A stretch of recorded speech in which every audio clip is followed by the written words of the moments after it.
Hello' friend, কি খবৰ? আশা কৰোঁ সকলোৱে ভালে আছে। ময়ো ভালে আছোঁ।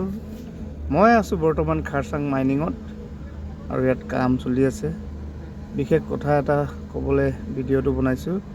এই কিছুমান আমাৰ ড্ৰাইভাৰ ভাইহঁতে কৈছে খাৰচাঙত 12 চকা ভলভ' বা কিবা আহিছে, ড্ৰাইভাৰ অফাৰ দি আছে, কিন্তু এইবিলাক একো নাই দেই।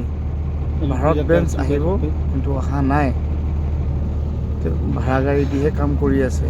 কিছুমানে উৰা বাতৰি উৰাই আছে যে অফাৰ দি আছে, ইয়াত ড্ৰাইভিং হেৰি ফৰ্ম ফিল আপ কৰি আছে। একো নহয় গাইজ, এনে এইবোৰ উৰা বাতৰি। মই স্কুলতে আছোঁ।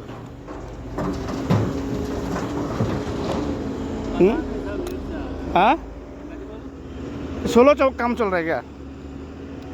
16 नहीं चल रहा है। ये मशीन ये तो कल आया। नहीं आप बोल रहे थे कि थोड़ा स्पीड आना है, जल्दी गिराना है माल। आइडल हो जा रहा है, सर बोल रहे हैं इसीलिए। अरे सर को क्या पता है यहाँ में, ये सब ऐसा तो वोल्वो तो है ही नहीं कि क्या वो स्पीड चला जाएगा फट से ब्रेक पकड़ेगा। हमको तो छोटा टायर है, छोटा गाड़ी है, 12 चक्का थोड़ी है, स्पीड चला जाएगा, झोल नहीं मारेगा। अभी स्पीड जल्दी गिराओ बोलने से थोड़ी होगा।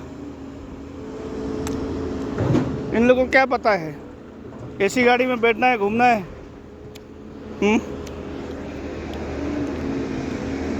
बस अजीब का इमान है।